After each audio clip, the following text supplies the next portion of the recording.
Cunyadisme il·lustrat, amb Guillem Burballa i Isaac Bifet. Bon dia, amics i amigues. Una de migdia, 30 de maig del 2020. Un dia com avui naixia Mikhail Bakunin i el rei Amadeu de Savoia, i un dia com avui moria cremada Joana d'Arc el 1431 a la ciutat de Rouen. Moria també Rafael Trujillo, dictador de la República Dominicana durant més de 30 anys, el 1961, assassinat per ordres de la CIA. Finalment, el 1941, dos membres de la resistència grega despenjaven l'esvàstica del Partenó d'Atenes. Feliç sant als Ferrans, a les Emílies i a les Joanes. Això és Cunyadisme il·lustrat.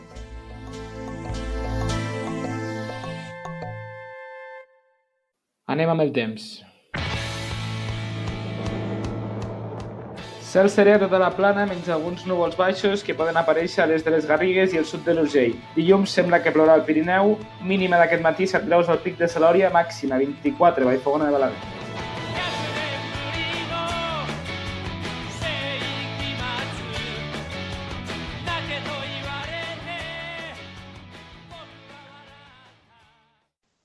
Bé, bon dia, Isaac. Què tal? Com prova el dia? Bon dia, Guillem.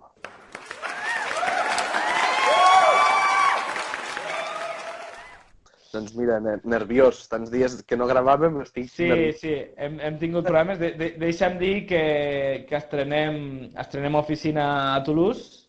Hem hagut de deixar els estudis, per tant, ja demanem disculpes d'avançat per la qualitat de l'àudio, perquè tornem als principis. Però bueno, almenys tenim, a partir d'ara ja tindrem una doble visió des de Lleida i des de Toulouse i podrem també comparar les situacions de com avança el confinament i tal, i pot ser interessant també des del punt de vista radiofònic. Quin temps fa a Toulouse avui, per exemple? Avui fa un sol espaterrant i fa calor, I també, veus, quina varietat! O sigui, sí, total. De fet, una de les coses que m'ha quedat l'atenció és que aquí la gent m'ha demanat bastant, hi havia molt el comentari de què tal per Espanya, feia molt bon temps, no? Com vulguem dir, has disfrutat del bon temps d'Espanya. I jo pensant, pues aquí també fot un temps fa el mateix temps, o sigui, el mateix temps ara mateix fa a Toulouse que a Barcelona. Sí, Déu-n'hi-do. Deixa'm dir-te una cosa també, que aquí la gent no porta mascaretes pel carrer. Ningú. Sent olímpicament. Com estava abans del confinament, doncs tal qual l'he trobat, sincerament. Jo aquí trobo que la gent s'ho pren més en sèrio. Se pren en sèrio anar a sopar, se pren en sèrio anar a fer una cervesa i acaba tothom amb unes borratxeres increïbles. Vull dir, hi ha molta excitació a les terrasses. Sí, a les terrasses hi ha moviment de vas buit i de vas ple que arriba, sí. Sí, fins i tot els gossos, molts acompanyants van amb gossos i veus que arriba gent a sentar-se a la terrassa i els gossos comencen a abordar perquè també estan excitats. Vull dir, està tothom excitat. Bueno, res, t'anava a dir, les terrasses i tal, doncs, bueno, a rebentar, no? Les has vist? Sí. Sé que tens un nou bar de referència, no sé si el vols publicitar aquí. Bueno, és a dir, dic tens perquè ja no estic a Lleida, però vamos, que... Sí, també s'ha de dir que jo sempre hi havia anat a dinar i amb tu havíem estat bastantes vegades allí. Sí, jo havíem estat ja, sí. Doncs també jo amb altres col·legues també hi havia anat. Però ara, bueno, la primera setmana, 7 de 7, que vol dir que vaig anar cada dia, que t'ho dic perquè me'n sento orgullós, tio, que és caràcter split, tio, caràcter croata de la platja, d'estar al bar. I que són coses que s'han de reivindicar. S'ha de reivindicar el no fer res. I, doncs, per això mateix l'estic reivindicant. Bueno, dit això, he vist que aquest bar hi ha molta gent i me n'alegro per el jefe, l'amo del bar, me n'alegro molt perquè ho ha passat malament i bueno, té un volum de gent que no tenia abans i si ho manté, si aconsegueix mantenir-ho, no? Si aconsegueix que un cop obrin aquests bars que no estan obrint, en el qual la gent hi anava i com que han tancat, no estan oberts, van a lloc, el dia que tot estigui obert, si ell seguirà mantenint aquesta clientela. Jo espero que sí, jo seré un d'ells. S'ho mereix. Escolta'm, també he vist que ja estan recomanant de fer turisme interior. Ara ja l'última serà que es fiqui de moda el turisme interior, quan hi ha gent que el reivindicava des de fa molt temps, Jo no sé si tens alguna ciutat així, el que es diria random, que recomanaries a la gent per anar. Jo ara recomanaré, si Tordesillas, no, però, a veure, una cosa molt important sobre això és que m'has tocat una mica la fibra. Jo me'n recordo, tota la meva infància la vaig passar amb els meus pares viatjant per les Espanyes, d'acord? Llavors, hi havia gent que no viatjava tant, però feia un viatge a l'any, i aquell viatge, jo què sé, s'anava a Conchinchina, a Galápagos, clar, llavors tu tornaves a l'estiu i te deien, jo he anat a Grècia, i clar, jo havia de dir, jo he anat a Sigüenza i a Tudela, saps? I quedava com una mica malament, aquesta cosa, perquè jo em sentia una mica inferior, perquè dic que has anat a Almagro, doncs no queda tan bé. Llavors, dit això, ara tornarem al rotllo Torremolinos 73, per cert, gran pel·lícula de Pablo Berguer, que és la primera pel·lícula que fa. Què vol dir això? Turisme interior, turisme de platja i tots anirem a la platja. I llavors la gent es donarà compte de la importància del que tenim en aquest país. I sobretot a Catalunya, que hi ha un seguit de gent que li té com cosa anar a Espanya. És a dir, tu dius que has anat a Sòria i te sona a Caspós. I vull dir, jo estic super en contra en tot això i crec que es podran descobrir llocs molt bonics. Llavors, jo si he de recomanar algun lloc a l'estiu, doncs jo recomanaria anar a León, per exemple. León i la seva nit, està allí a les tauletes i tal, perquè jo no he anat a León, però a mi m'han arribat molt bones notícies de León. Llavors, una altra cosa que sí que faria seria una rutilla per Cantàbria i Astúries, per exemple. Hi ha un munt de platges, Playa de la Franca, que està al cantó de Colombres. Llavors hi ha una platja que és una platja que està ficada al mig de la terra, diguéssim. És una platja que entra a l'interior. I és una passada. I fer tota aquella ruta de Llanes, per exemple, també, i anar viatjant per allí i menjar molt bé, sobretot. Llavors, al nord jo ho veig com una opció per no patir calor. Bueno, a veure com s'ho munta la gent. Està clar que hi haurà... Jo penso, per exemple, que és un bon moment per fer el Camí de Santiago, perquè no hi haurà tots els escamots i exèrcits de coreans, japonesos i australians i guiris, varis. Llavors jo penso que és un bon moment per fer. I 40 milions d'espanyols, és a dir, no dona per a que... O sigui, tot i que aquests 40 milions decideixen fer el Camino, proporcionalment, jo crec que tot i això serà inferior a quan tot el món pot venir a fer el Camino, que és moltíssima gent, de veritat. O sigui, el camí francès, jo l'he fet un tros al setembre, després la gent que l'ha fet a l'agost ja ni ho vull pensar, però és una autopista, és a dir, és constant, és gent.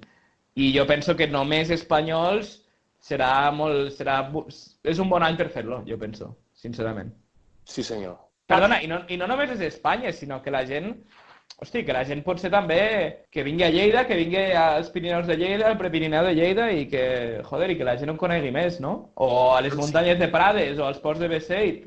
Dic el Camino, amb que aquests llocs que he dit, aquestes platges que he dit, fins i tot la platja d'Arnau, per exemple, o la playa de l'Anguileiro, quasi, aquesta no tant, però passen pel Camí de Santiago, és a dir... Sí, però és el del nord aquest, sí. És el del nord. El del nord normalment ja no hi ha tanta gent. Jo dic que el francès, que és molt bonic, però que hi ha tanta gent que... Aviam, jo el vaig disfrutar igual, però que és un bon any, El francès és el que està a rebentar. Al nord no hi ha tants guiris, ni tant. És el que passa per Pamplona, el francès? Sí, és el que va de Roncesvalles, Pamplona, Logroño, Burgos, León, tal. Jo estic d'acord que està mal vist a Catalunya en alguns sectors, en alguns d'Espanya. Alguns sectors, hi ha gent que no. Tot i que, bueno, hi ha bastanta tradició, també a Catalunya d'anar a les Espanyes, però, bueno, en tot cas, que també que coneguin altres zones de... I, escolta, i que vinguin espanyols a Catalunya, que tampoc passa res, Perquè jo, de Manyos, visitant el Montsant, doncs tampoc se'n veuen gaires, i no està tan lluny. Claro, però perquè... Perquè els manyos venen a la platja i ja està. Jo he estat 4 anys vivint per allí. I no començo al respecte. Ja rajo jo. Jo que he passat molts estius amb ells, doncs, bueno, sé el tipus de turisme que fan i, bueno, en fi. Deixa'm dir-te una altra cosa. Parlant ja d'estiu i tal, no sé si has vist el nou format de programa de migdia de TV3, això de planta baixa. Sí, Dic nou perquè no sé quants mesos fa, però em refereixo que no fa gaire. Que ho porta l'Ustrell i tal. Què tal, sensacions? sensacions, jo quan ho vaig mirar, de fet ho vaig mirar ahir, perquè ho havíem comentat i m'ho vaig ficar ahir i és espectacular, sembla una pel·lícula de terror. Sembla no sé, Saw o alguna cosa així, sembla que hagin de matar tots per allí. És a dir, hi ha uns nervis en aquell programa, hi ha uns nervis de vigila, Sí, és veritat. vigila, no t'entrebanquis, perquè ja la tindrem liada, o sigui, és que és espectacular, jo estava flipant. Hi ha la sensació de que si la cagues, la teva carrera s'enfonsa, és a dir, t'enganxes amb una paraula i s'acaba la teva carrera professional. I la sensació, que és una mica el rotllet aquest de nosaltres podem fer les coses diferents i a més estem al dia. Per cert, una cosa que odio de planta baixa és la cançoneta que fiquen sempre al final, que a mi em fot els nervis, que la gent diu, i per què ho mires? Bueno, és una bona pregunta. Escolta, parlant d'això, tu al matí què escoltes al Basté o a la Terrides? Bueno, jo... és que els oients es pensaran coses que no són. Jo m'escolto Carlos Herrera, tio. Hòstia. I el Basté, o sigui, vaig combinant, vale? Carles Herrera i Basté. S'ha de dir que els dos fan molts anuncis. Vale. Però sí, Carlos Herrera m'agrada perquè... Cope, perquè per qui no ho sàpigui, Cope estem parlant. Sí, perquè qui no ho sàpiga, jo escolto molt la Cope. Però l'escolto bàsicament pels esports, que és el Tiempo de Juego, que fa Paco González. Vull dir, no és cap broma. També deixem defensar-te una cosa, hi ha molta gent que veu la Cope i és com si ves l'Anticristo, però l'Anticristo no, però... Cristo, sí, com si és Cristo. Cristo, no? Però hòstia, però la Cope s'està marcant uns programacos de ràdio. Ok, si t'enxufes Carlos Herrera, doncs tu has de ficar un filtre. O sigui, tu has de ficar un filtre, perquè hi ha moltes coses que són infumables. Si a la que sona, ja la segona que porta, que és infumable, doncs llavors ja canvio i fico Basté, diguéssim, va així. O quan ja ha dit una de molt grossa, llavors ja canvio perquè dic, hòstia, Isaac, tio, què estàs fent? Però, ja et dic, a mi, quan m'escolto la ràdio, m'agrada disfrutar de la locució i del radiofonisme i de la professionalitat. Llavors, aquest és el motiu per al qual m'escolto el Carlos Herrera, perquè és el que més em transmet aquesta cosa de la ràdio com a tal. Vale. Bueno, jo he de dir que... I el Basté me l'escolto perquè té molt apamat el seu format, diguéssim. És a dir, ha convertit el seu programa quasi... És com... És pim-pam, el seu programa.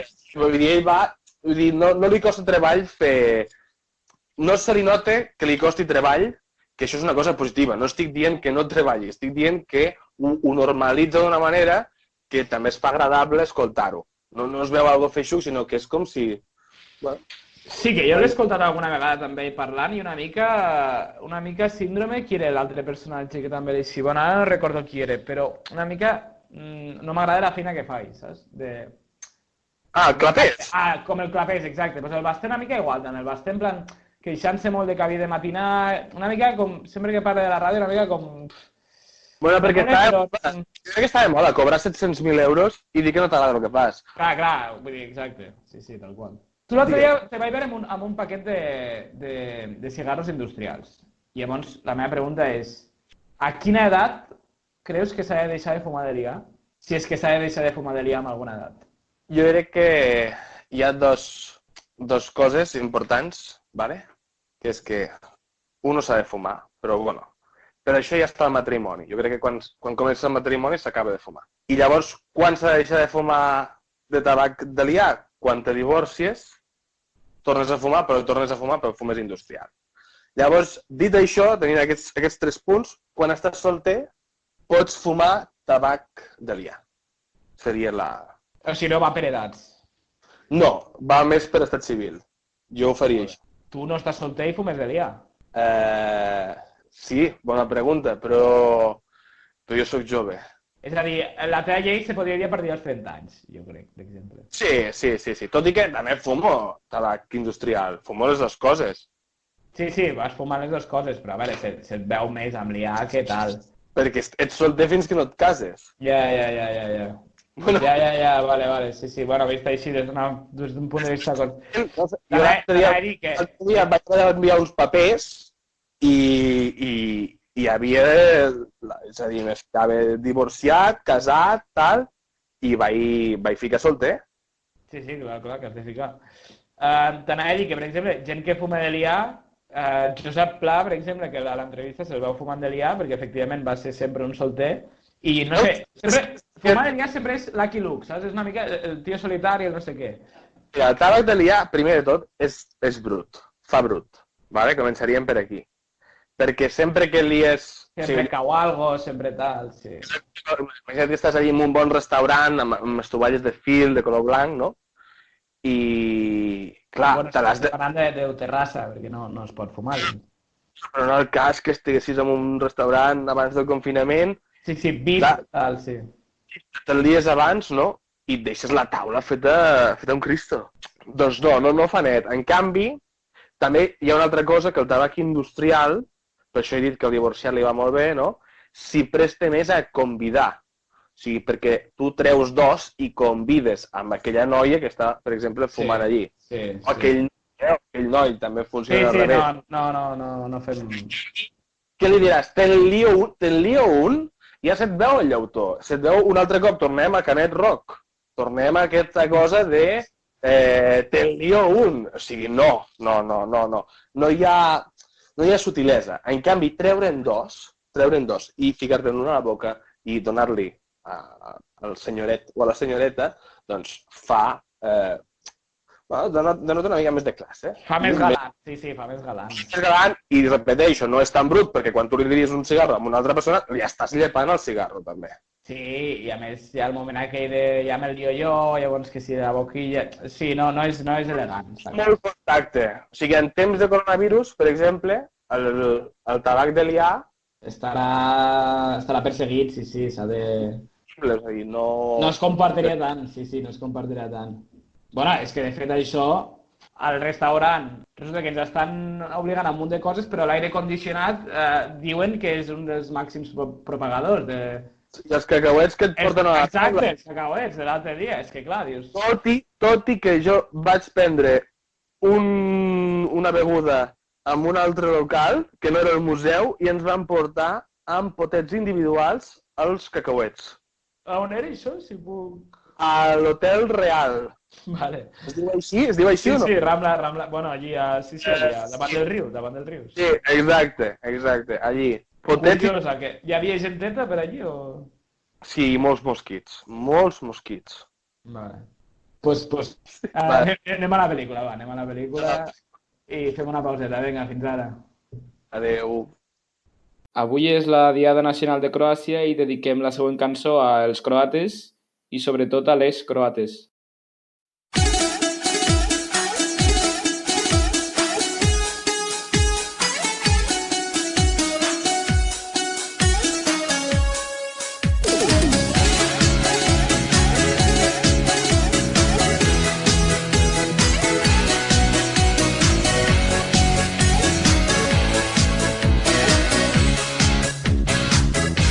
Si nadaren ko niko, školovani prevarant.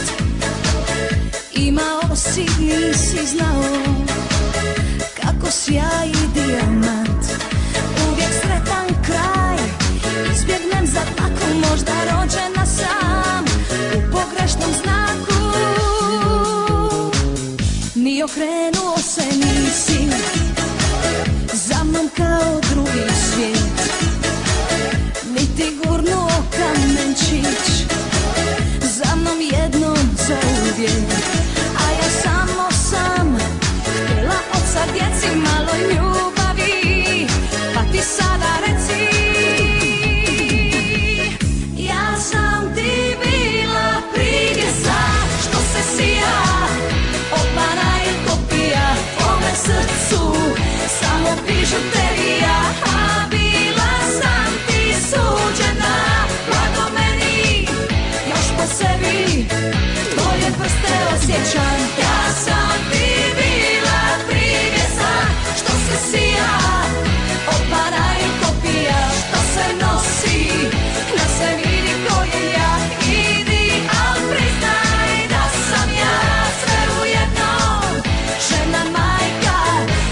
majka kraljica.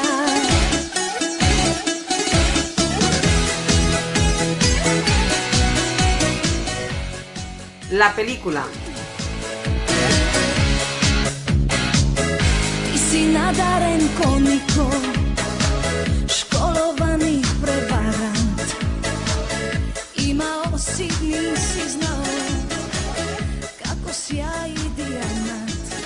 A ja samo sam, htjela oca djeci mali. Bé, ja estem aquí amb la pel·lícula del dia. Avui tenim una pel·lícula conegudíssima d'una saga, que és de Rambo, i avui pues, parlarem sobre la primera entrega, que, tot i que la saga és conegudíssima, pues, tinc com la sensació que la primera pel·lícula no ho és gens, és a dir, no és coneguda. Jo, almenys, personalment, pues, no... ni tan sols m'imaginava l'escenari, que jo em pensava que seria Vietnam a tope i tal, selva, i resulta que no, que passa als Estats Units. No sé si tu ja ho sabies que passa als Estats Units, Isaac. Sí, jo sí ho sabia, però, és a dir, però estic d'acord amb tu que qui té la imatge de Rambo, jo feia molt temps que no la veia, i allò que normalment qui ha mirat Rambo l'ha mirat doncs allò que l'ha enganxat a 8TV, sí. Un estiu, o que fan algun cicle d'aquestes, i al final no l'acaba de veure del tot, sinó que la té allí al fons de casa i va sonant la pel·lícula, diguéssim. Sí. I llavors, la majoria de gent, jo crec que de la nostra generació no hi ha tanta gent que l'ha vist. Tothom la coneix. Jo penso que a la nostra generació hi ha poquíssima gent que l'hagi vist. Poquíssima. Jo també ho penso. Doncs, quan vaig veure First Blood, que aquí a Espanya es tradueix amb Acorralado, que a la gent ja li sona més Acorralado, que First Blood és una adaptació d'un llibre, per cert. I doncs això, quan la vaig veure també em va sobtar aquesta cosa que no estava al Vietnam, no? Que estava allí a Amèrica, i el format, que era quasi de sèrie B, baix pressupost. Sí, és sèrie B, total.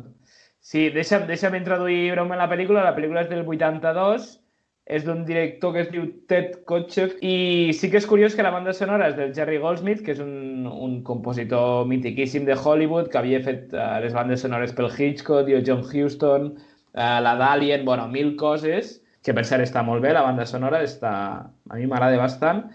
I res, la pel·lícula passa, bueno, ja un breu resum, simplement és el John Rambo, que és un exveterà del Vietnam, que està buscant un amic seu al nord dels Estats Units, per la zona de, pues això, les Rocky Mountains per allí, i, bueno, hi té un problema amb la policia local, i pues, la cosa se lia bastant, ¿vale? Ja no cal explicar gran cosa més. La pel·lícula és més profunda del que sembla el missatge, sobretot el final, que sí. Sé que a tu et va molar, Isaac.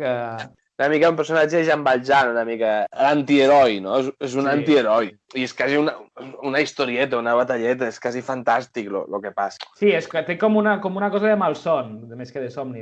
Exacte, de malson, sí, tal qual.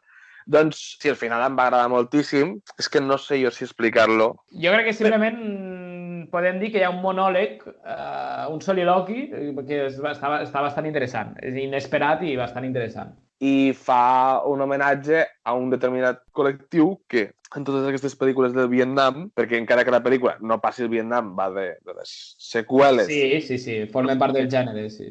Que és el que li diu que el que li diu hogar, ell, és el Vietnam, no és Estats Units. I doncs sí, aquesta reflexió final doncs, acaba de compactar la pel·lícula i de lligar-la i fa que quan l'acabis de veure doncs plantegis algunes coses. I deixa'm dir, a més, que la pel·lícula formalment jo penso que està bastant bé. És a dir, és una pel·lícula molt digna, que té molts bons plans, té algunes escenes bastant originals que estan bastant bé. Jo a la crítica he llegit molt hater, és a dir, la deixàvem bastant malament tota la crítica, i la deixàvem bastant malament. I jo penso que per la gent que li agrada la sèrie B és una pel·lícula fantàstica. A mi em va encantar, sincerament. Jo penso que és una...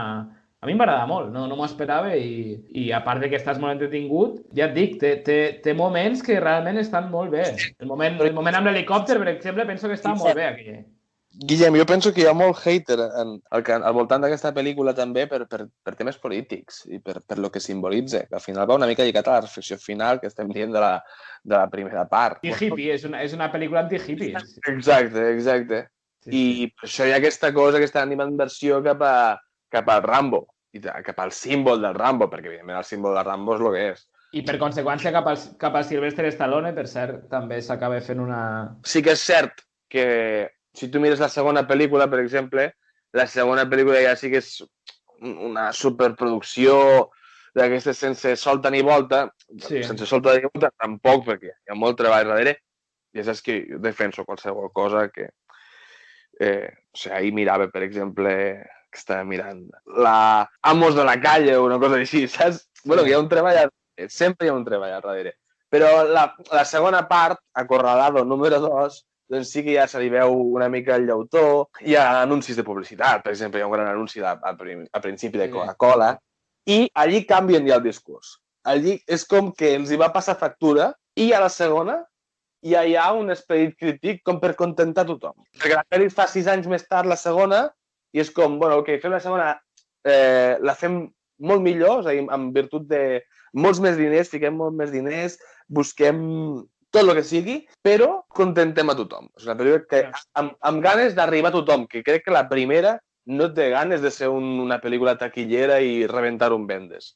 No, jo de fet penso que la primera és una pel·lícula com de gènere, és que és una pel·lícula de gènere. No és una pel·lícula... No és un blockbuster ni molt menys, però ni molt menys. No. I, a més, per exemple, fins i tot la fotografia... Home, no estem dient aquí que sigui una obra mestra, òbviament, però la fotografia i l'escenari, que és això, les muntanyes rocalloses i els boscos aquests de... No sé si deu ser això, Montana o per allí a Oregon o alguna història d'aquestes... Està molt ben fet, perquè a més no, te simula que allò és la selva. Sí, és com si fos... La selva allí al Vietnam, saps? O sigui... Exacte, que ja estàs allí i llavors els personatges són personatges totalment plans, personatges que no evolucionen, personatges que no són importants. Sols està la figura del Rambo, però és més el que fa el Rambo i el que representa com un animal que està allí al final, no? Sí, però, bueno... Interessant la figura del policia perquè amb el que estem vivint ara, amb el que està passant als Estats Units, té a veure amb aquesta cosa arbitrària de la policia de que si li ve de gust fer una cosa, doncs la fa i puntos. Sí. Que jo crec que al principi de la pel·lícula doncs, fins i tot tu empatitzes amb el Rocky, amb el Rambo. Sí. Sí, tu tens ganes de rebentar la cara a tots els polis. Claro. Sí, està molt ben trobat. És a dir, al final el que busca la pel·lícula doncs ja està. L'altre dia comentàvem Hiroshima amb un amor, doncs evidentment no té res a veure. És a dir, és una altra cosa. Al final és una pel·lícula d'aventura, és una pel·lícula de sèrie B, una pel·lícula que la mires i, bueno, doncs un cop mirada, doncs ja està. Vull dir, no, la pots mirar un altre dia, no passa res, no et fa mal. No ho dic perquè no se'ns malinterpreti, perquè que l'estem deixant molt amunt, però tampoc no... Sí, però bueno, ja, entrant als marges de que, òbviament, no entrarà a l'Olimp del cine, però que jo, que a mi m'agrada molt la sèrie B i que Rambo tenia com una cosa oblidada, doncs, bueno, he començat per la primera i tots els que disfruten amb pel·lícules d'acció de sèrie B, doncs que la mirin perquè està molt bé, és que ja està. És a dir, és molt entretinguda i tu passes bé, ja està. Sí, i així com hi ha seqüeles que estan, jo crec que estan sobrevaloradíssimes des de la primera pel·lícula, doncs aquesta, la primera pel·lícula sorprèn, la primera pel·lícula no estaria al paquet d'una pel·li taquillera, supervendes, que ha volgut els estius allí i tal, sinó amb una voluntat de fer alguna cosa especial. La primera jo penso que és alguna cosa especial. Doncs vale, amb aquesta conclusió podem acabar i anem ja amb el personatge. Perfecte. Vale? Fem una pausa i ara tornem. Vinga.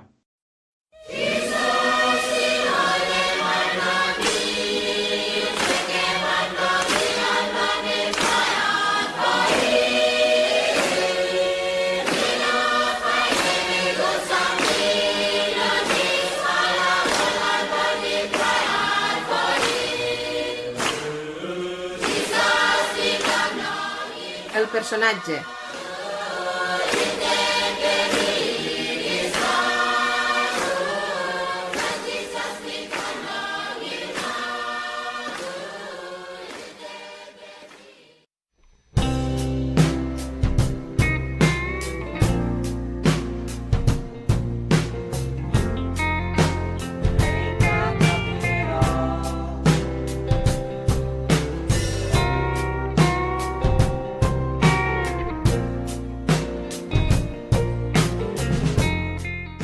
Bé, amics i amigues, situem-nos.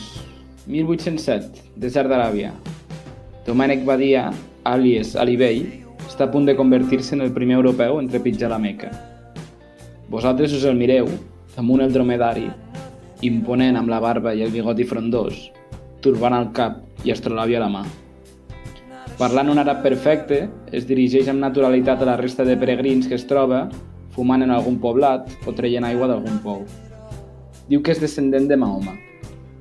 Vosaltres li mireu la cara, mirada intel·ligent i ulls brillants del que té un objectiu a la vida, i us pregunteu: què hi fot un català aquí? Domènec Badia i Leflik, Ali Bey, va néixer el 1767 a Barcelona, fill d'un secretari administratiu i d'una alemanya de família militar. Estudià a l'Escola de Dibuix de la Junta de Comerç de Barcelona i el seu pare el va preparar per accedir a la carrera administrativa. Amb 18 anys ja va començar a ostentar càrrecs públics fins a esdevenir administrador de tabacs de la ciutat de Còrdova. La seva dona era de Vera, ciutat fortament connectada amb el Marroc, i segurament allí és on va començar l'estudi i l'interès per l'àrab i Orient. Més tard seria secretari del virrei de Navarra, canal per arribar a les altes esferes del govern, i acabar convencent Godoy i Carles IV de finançar un viatge d'investigació científica al nord d'Àfrica. Abans del viatge, va anar a París per conèixer els grans exploradors i naturalistes del moment i es va fer circumcidar a Londres per Sir William Blizzard, membre cèlebre del Col·legi Reial de Cirurgia. Entre 1803 i 1805 realitzà el primer viatge a Marroc i envià els primers informes a Godoy sobre Tànger, Fes i Marràqueix, i fins i tot un pla per apoderar-se del govern del país magrebí. El 1805 comença el viatge cap a la Meca, on hi arriba a finals de gener del 1807, després de passar per Trípoli, Grècia, Xipre i Egipte. Era el primer europeu que hi entrava. Després anà a Palestina i Jerusalem, on seguia enviant informes de tot tipus: meteorològics, etnogràfics, botànics, històrics, astronòmics. Tots aquests treballs serien reconeguts pel govern de Napoleó i per l'Institut Nacional de França. De fet, Domènec Badia fou un afrancesat que formà part de l'administració del rei Josep Bonaparte, aka Pepe Botella, germà de l'emperador. Va morir el 1818 a Damasc mentre feia el segon viatge a la Meca. El relat dels seus viatges es va publicar a París, en francès, el 1814, i aviat es traduiria a l'alemany i a l'anglès. No va ser fins el 1888 que la revista La Renaixença els publicaria per primer cop en català. Barcelona li va dedicar un carrer al barri de Forpier, on per cert podeu trobar bons restaurants xinesos. Amb Ali Bey, el nostre Lorenz d'Aràbia particular, com diuen alguns, i amb el seu esperit aventurer us deixem avui. Bona setmana a tots, gràcies per escoltar-nos i una abraçada.